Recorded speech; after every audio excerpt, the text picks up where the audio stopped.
Vous informer est notre devoir, être informé est votre droit. Mesdames et messieurs, bienvenue à cette nouvelle édition du journal universitaire qui vous donne les informations de toutes les institutions de l'enseignement supérieur et universitaire du pays. Mesdames et messieurs, bienvenue. Grande distinction, c'est la mention obtenue par M. Hugues Keji Munono de la faculté d'économie et développement de l'Université catholique du Congo lors de sa soutenance publique de sa thèse de doctorat intitulée « Mesures de la performance sociale et financière des IMF, une approche multidimensionnelle par le méthode paramétrique et non paramétrique appliquée à certains pays en développement, enjeux et perspectives stratégiques, une activité qui s'est tenue dans la salle des bibliothèques de cet établissement universitaire. Suivez ces reportages de Georges Dilumbi.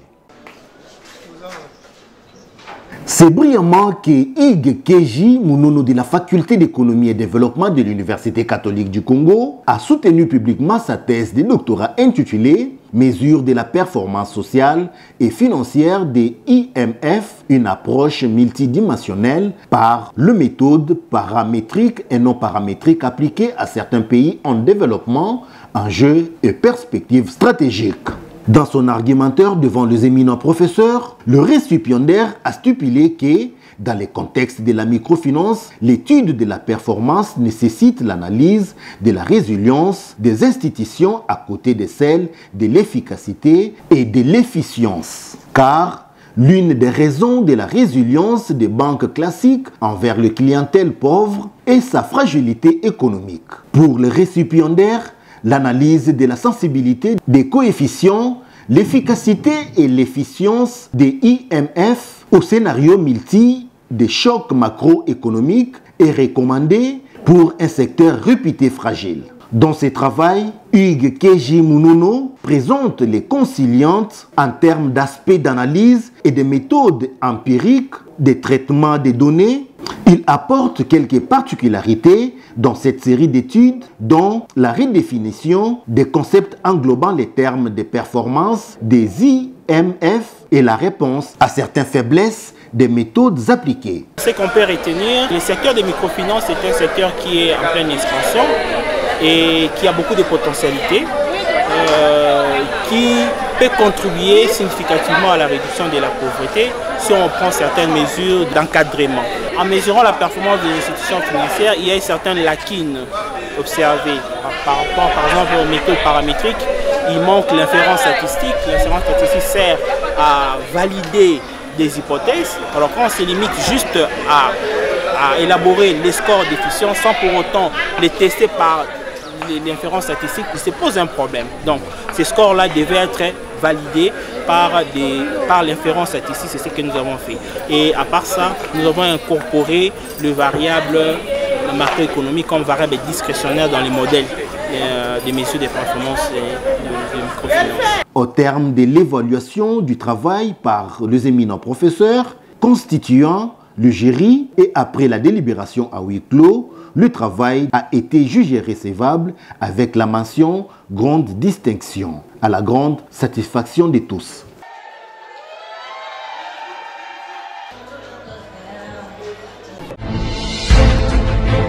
Minerai de sang en République démocratique du Congo, enjeux, impact et perspectives, c'est le thème de la conférence débat que l'Université protestante au Congo a organisée pour dénoncer les crimes commis sur les sols congolais. C'était le mardi dernier à l'UPC. Suivez ces reportages de Valongolo sur les images de Néné Wamenga.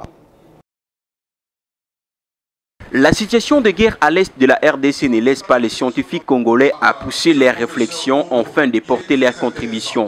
Voilà qui justifie cette conférence débat que l'Université protestante au Congo a organisée pour dénoncer les atrocités que la RDC connaisse. Au nom du comité de gestion et de sa communauté universitaire, le professeur Robin Quim a souhaité à tous la bienvenue et a placé un mot pour la circonstance. Il y a une conférence très importante pour notre pays. L'intitulé de la conférence était le suivant: le minerai de sang de la République démocratique du Congo, défis, enjeux et perspectives d'avenir.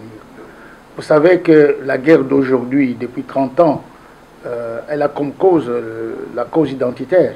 C'est-à-dire que tout le monde veut se faire congolais, dire que c'est notre terre, le cas de nos frères Tutsi, mais plus la guerre de richesse, ce sont les minerais du Congo. Vous avez vu même au niveau de la communauté internationale, on met l'accent sur les richesses du Congo. Donc les minerais de sang, c'est que nos frères et sœurs meurent, nos mamans sont violées à cause de nos propres minerais, qui deviennent minerais de sang parce que c'est le sang qui coule pour que les belligérants, les terroristes viennent chez nous exploiter nos minerais. Cette conférence était pour conscientiser la communauté universitaire de l'UPC, non seulement conscientiser, les rendre attentives sur les dangers qui courent notre pays avec cette exploitation illicite. Et vous avez vu, son Excellence le vice-ministre de la Justice est chargé du contentieux international, le professeur Jean-Paul Mopo, qui est spécialiste dans ce domaine, qui a publié beaucoup d'ouvrages sur les minerais de sang. Ils étaient les grands orateurs. Et je pense qu'aujourd'hui, il y a une grande satisfaction pour nos étudiantes et étudiants, les chercheurs, à mieux comprendre que les problèmes que nous avons au Congo, ce sont nos richesses, mais exploitées par les étrangers d'une manière illicite. C'est autour du thème « Le minerai des sons de la RDC, enjeux et perspectives » que des conférenciers ont exposé devant l'assistance. Samuel Mbemba, vice-ministre de la Justice, auteur du livre « Le domaine de la loi et du règlement de droit congolais » a exploité les sous-thèmes, le cadre juridique et des initiatives du gouvernement. Nous avons remercié les recteurs de l'université protestante au Congo pour cette initiative. Nous avons donné aux étudiants et aux corps scientifiques ce que le gouvernement fait, mais au-delà de cela, nous avons demandé que les Congolais s'approprient aussi ce combat. Ce n'est pas le combat du président Félix Antoine Tshisekedi Tshilombo seul. Ce n'est pas le combat du gouvernement seul. C'est une guerre qui date de plus de 30 ans et les nerfs de cette guerre, ce sont nos minerais. J'ai demandé en particulier aux étudiants de vulgariser au maximum l'adresse internet que le procureur de la CPI a mise à la disposition des Congolais pour la récolte des preuves. Mais j'ai aussi demandé, en faisant la comparaison avec les atrocités de l'époque précoloniale, j'ai demandé aux étudiants de se comporter comme Edmond Morel. C'est un nom que tout Congolais doit savoir. C'était un activiste anglais. Mais à cause de sa dénonciation, les atrocités dues au caoutchouc rouge Red River ont pris fin quand finalement le Parlement, le Sénat belge, avait envoyé une mission d'enquête parlementaire ici. Et donc, aujourd'hui, que les Congolais dénoncent au maximum, que les Congolais accompagnent les efforts du président de la République, Félix Antoine Tshisekedi Tshilombo. Le professeur Paul Mopo Kabanda, auteur du livre Minerais de sang, une guerre sans fin et des crimes ignorés, est allé droit au but en faisant savoir que la Cour pénale internationale n'a pas la possibilité de juger les crimes des rapports mapping, d'où le tribunal ad hoc permettra à la RDC de venir à bout des minerais de sang, crises de masse qui sont commis sur le sol congolais. Et le sang de ces victimes crie justice. Il a poursuivi en faisant savoir que le minerai congolais est une bénédiction et non une malédiction. Ce pouvoir, c'est la sensibilisation de la population, des chercheurs, des universitaires et tous les praticiens de droit, même tout le relais. Tous ceux qui font le relais sur terrain doivent être sensibilisés à ces questions importantes. Le but, c'est que nous prenons conscience qu'il appartient à la République démocratique du Congo de prendre l'initiative. Toutes les initiatives n'excluent aucune initiative qui permettrait au pays de retrouver la paix, de pouvoir profiter totalement des ressources naturelles dont regorge le sous-sol congolais. le message que nous pouvons donner au peuple congolais est un message d'espoir. D'abord un message de compassion, de solidarité avec ceux qui, à l'Est, subissent de plein fouet les conséquences de l'exploitation de ces minéraux de sang, mais aussi l'espoir, l'espérance que dans les semaines, mois et années à venir, la République démocratique du Congo retrouve une paix totale. Cette conférence débat s'est clôturée après les jeux de questions et réponses dans une ambiance festive.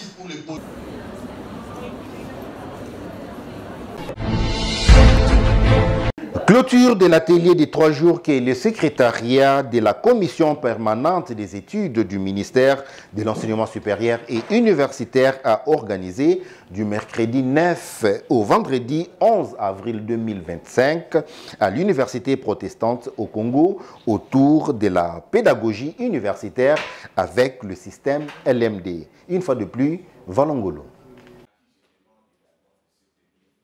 3 jours ont suffi aux enseignants d'université pour maîtriser quelques notions de base sur la pédagogie universitaire dans le cadre du nouveau système licence, master, doctorat LMD, officiellement adopté par la RDC, afin de rendre son système éducatif universitaire compétitif à l'échelle internationale.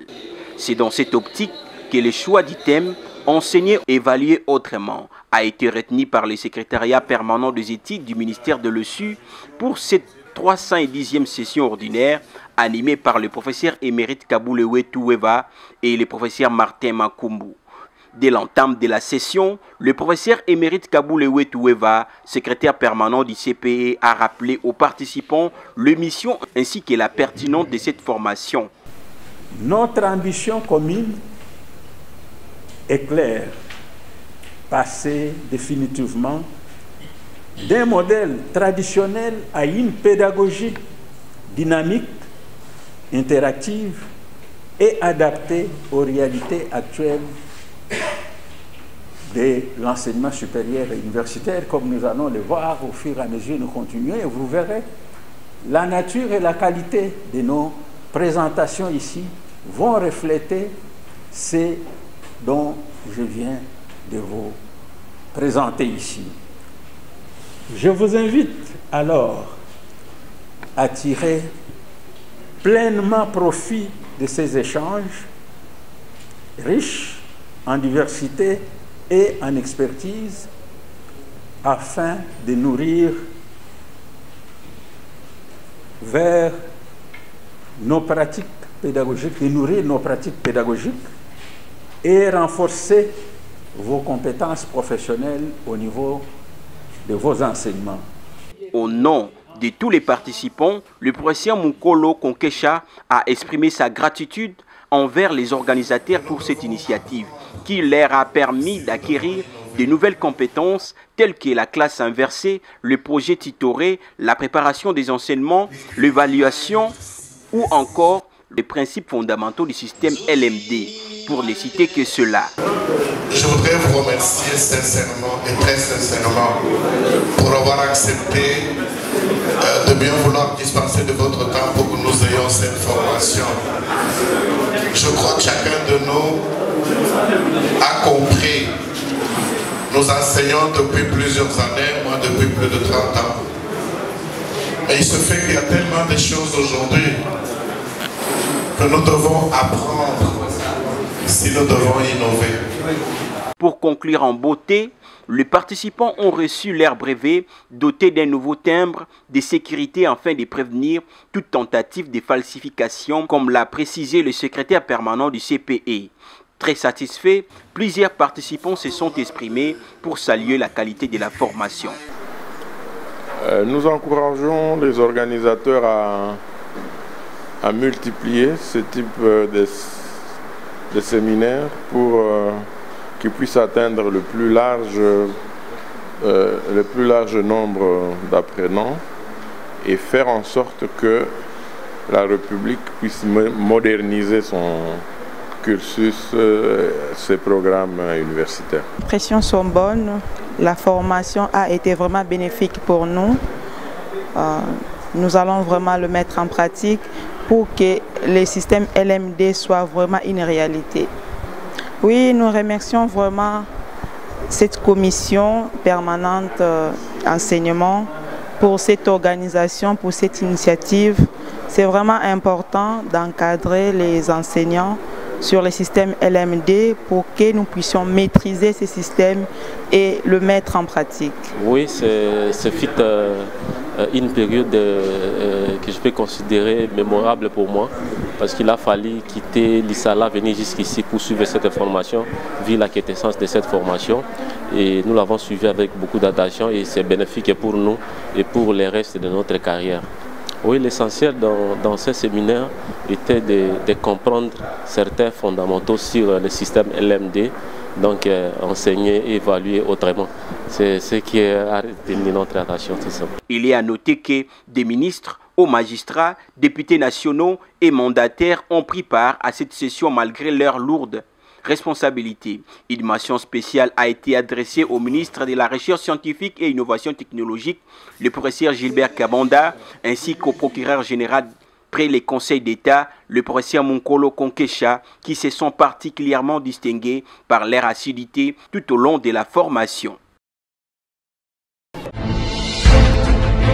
La Haute École de commerce de Kinshasa a, par l'entremise de son directeur général, le professeur Edson Nyosaba, procédé le vendredi dernier au lancement de la remise des cartes d'étudiants. Cette activité s'est déroulée au sein de cet établissement universitaire en présence de membres du comité de gestion. Magloire Landou et Blaise Boucha étaient là.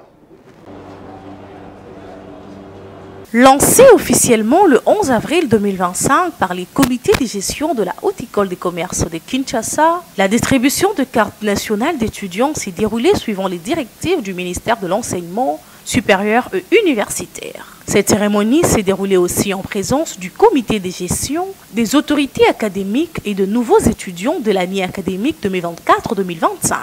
Le directeur général, le professeur Nyonsaba Sebigunda Edson, a remis symboliquement les premières cartes à la grande satisfaction de tous. On vient de lancer la distribution des cartes d'étudiants pour notre année académique 2024-2025. C'est bon, tu peux montrer aux amis que tu as eu ta carte. Voilà, va signer là-bas. Dotée d'un identifiant unique, cette carte s'inscrit dans la modernisation du système éducatif et vise une gestion numérique efficace du parcours académique.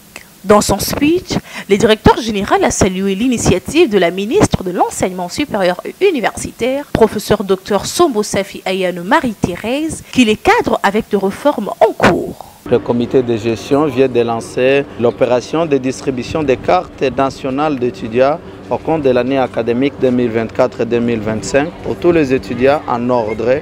Et nous voulons saisir de cette opportunité pour remercier l'autorité de tutelle, son Excellence Madame Professeur Dr Sombo Ayane Safi Mukuna Marie-Thérèse, qui a voulu que chaque étudiant au niveau national puisse avoir une carte nationale, je souligne bien nationale, d'étudiants avec une identification unique.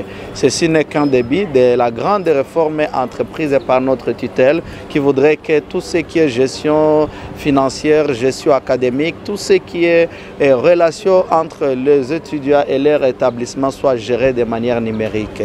Donc c'est avec une grande satisfaction que le secteur général académique vient de remettre un échantillon de cartes et la section de guidance va poursuivre cette grande opération. C'est le moment aussi d'inviter tous les étudiants de se mettre en ordre, surtout que l'établissement les a donné une faveur de passer les examens en les permettant de continuer de s'acquitter de leurs dettes progressivement pour avoir leur carte nationale d'étudiants. Notons que la mise sur pied de ces cartes s'avère un progrès très capital pour les étudiants qui facilite désormais l'identification à travers son identifiant. La Société citoyenne d'intelligence stratégique Congo-Ndé, en collaboration avec le Centre de recherche interdisciplinaire en développement, économie, santé et société, a organisé une conférence sur la cohésion nationale pour une résilience face aux crimes existentiels. C'était le lundi dernier. Suivez ce reportage d'Evalon Ngolo. Cohésion nationale pour une résilience face aux crises existentielles, c'est le thème de la conférence débat que la Société citoyenne d'intelligence stratégique Congo-Ndé, en collaboration avec le Centre de recherche interdisciplinaire en développement économie, santé et société de l'Université protestante au Congo, IPC, ont organisé le lundi dernier à l'Université protestante au Congo. Dès l'entame, le professeur Révérend Kwim Bibibikan, recteur de l'UPC, a souhaité à tous la bienvenue et justifie la tenue de cette messe scientifique. S'en est suivi de la conférence du professeur Ngoma Binda qui a parlé de la justice sociale, le fondement d'une paix durable. Cet éminent professeur a fustigé les déséquilibres existants dans le partage des richesses. Il a plaidé par ailleurs pour une redistribution équitable des richesses nationales. Accepte de réduire, qu'on réduise leur salaire. Peut-être ils ne voudront pas le faire eux-mêmes, ne voudront pas accepter et qu'on réduise leur salaire, mais l'État doit les obliger à pouvoir accepter de réduire leur salaire. Le président de la République est en train de penser à une politique nationale de rémunération. Je pense qu'il a raison. Je pense que c'est la seule manière de pouvoir créer une certaine cohésion, une certaine solidarité au niveau de la nation.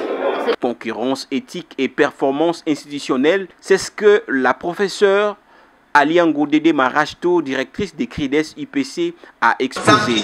Elle a prôné la théorie du management et la crise éthique comme racine des crises de gouvernance en RDC. Alors, moi j'ai développé le thème de gouvernance, management institutionnel et cohésion nationale. En fait, je suis partie de l'idée que la gouvernance est très importante et dans la gouvernance, on a deux approches de gouvernance. La gouvernance qui est appréhendée par le respect des droits humains, par la démocratie, mais aussi cette gouvernance qui est un ensemble de mécanismes qui dirigent et qui contrôlent une organisation en vue d'atteindre les objectifs. Et donc j'ai lié le deux parce que la deuxième vision de la gouvernance traite du management institutionnel. Et donc je proposais le New Public Management qui est une approche qui intègre la notion de performance avec des objectifs clairement définis et à atteindre.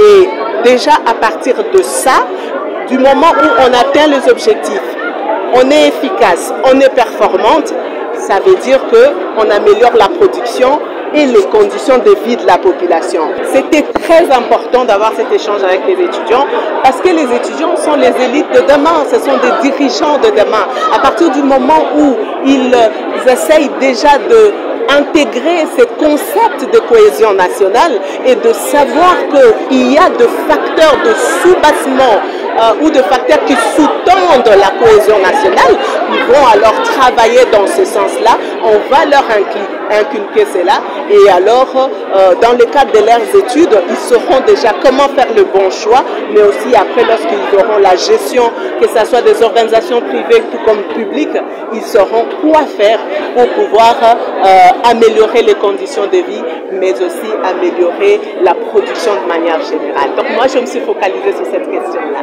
Le révérend Eric Cheila, porte-parole de l'ECC, a intervenu sur la question de l'éthique comme l'âme de la cohésion nationale. Notons que cette conférence s'inscrit dans une démarche académique itinérante, prévoit d'élargir le débat à d'autres institutions et universitaires de la RDC, créant ainsi une masse critique d'idées, d'initiatives et d'engagement autour du pacte social.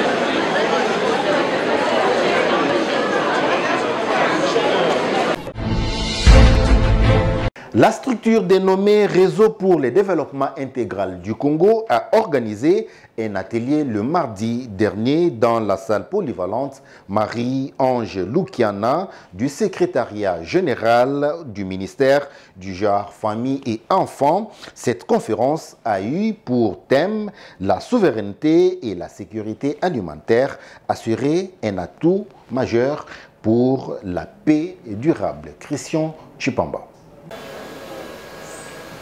C'est par les mots d'ouverture de la présidente de la structure REDIC, Patricia Maïcha, qu'a débuté cette conférence débat portant sur la souveraineté et la sécurité alimentaire assurée, un atout majeur pour la paix.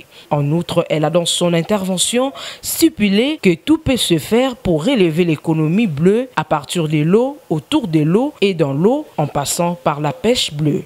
L'objectif était de sensibiliser tous les acteurs à s'impliquer et à s'intéresser à la pêche, surtout dans ce contexte ici de paix. Et qu'est-ce que nous pouvons contribuer pour la paix dans notre pays?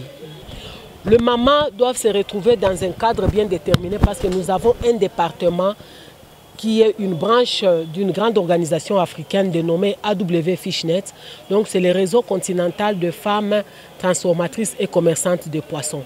Et ce département-là encadre les mamans qui sont dans la transformation parce que généralement, dans les secteurs pêche, les femmes interviennent à 91% dans la chaîne de valeur. Les hommes sont plus impliqués dans la capture et la production. Même le financement de la pêche, souvent, ce sont les femmes qui interviennent. Malheureusement, quand on parle de la pêche, souvent, on pense seulement aux hommes sans pour autant tenir compte des femmes qui font toutes les activités de la chaîne de valeur, entre autres le nettoyage, le mareyage, le séchage, le fumage, le salage. Et toutes ces activités, même la commercialisation et même la préparation dans nos maisons. Et toutes ces activités de manipulation de poissons exposent nos femmes à des maladies, à des blessures, ainsi de suite. Voilà un peu, il fallait vraiment que les femmes soient sensibilisées sur ces points dans le cadre de leur domaine de travail. À son tour, la directrice générale de la structure dénommée Congolais Unis pour le développement, Francine Zumba Nzinga, a partagé son expertise sur comment changer un ONGD pour une entreprise à travers RCCM, afin de postuler dans le projet COPA. Et pour enrichir son allocution, elle a donné quelques critères permettant à une entreprise de participer au concours du projet COPA. Entre autres, avoir un RCCM, l'accompagnement des experts, avoir un état financier, l'élaboration d'un projet et les plans d'affaires pour ne citer que cela. Après échange entre les conférenciers et l'assistance, l'heure était à la remise du prix de mérite à Madame Nathalie Eshikachibola, la meilleure productrice de poissons en RDC. Le secret, c'est l'amour de ce que je suis. Je vous ai dit tantôt que je suis un poisson, moi là. C'est l'amour de ce que je suis. C'est la persévérance, c'est l'amour de ce travail et beaucoup de sacrifices. C'est question de prendre les choses au sérieux, de s'y mettre. Et vous allez voir que la nature ne peut jamais nous mentir. Depuis que je suis née, je n'ai jamais travaillé ailleurs. Donc depuis que je suis née, c'est aussi la preuve de tous ces cadeaux. De Moissi Mwinda et puis des REDIC. Donc merci à Madame Patricia déjà. Je n'ai jamais vécu ça. Signalons que le Réseau pour le développement intégral du Congo est une structure qui encadre les non-étatiques œuvrant dans la pêche et aquaculture, spécialement les femmes transformatrices et commerçantes des produits halieutiques. Ainsi prend fin cette édition du journal universitaire. Mesdames et messieurs, si vous l'avez aimé, dites un grand merci à Blaise Boucher qui était derrière la caméra, réalisé par les docteurs Emmanuel Lema, toujours sous la coordination André Mouchongo Machara. Mesdames et messieurs, cette édition est terminée. Au revoir.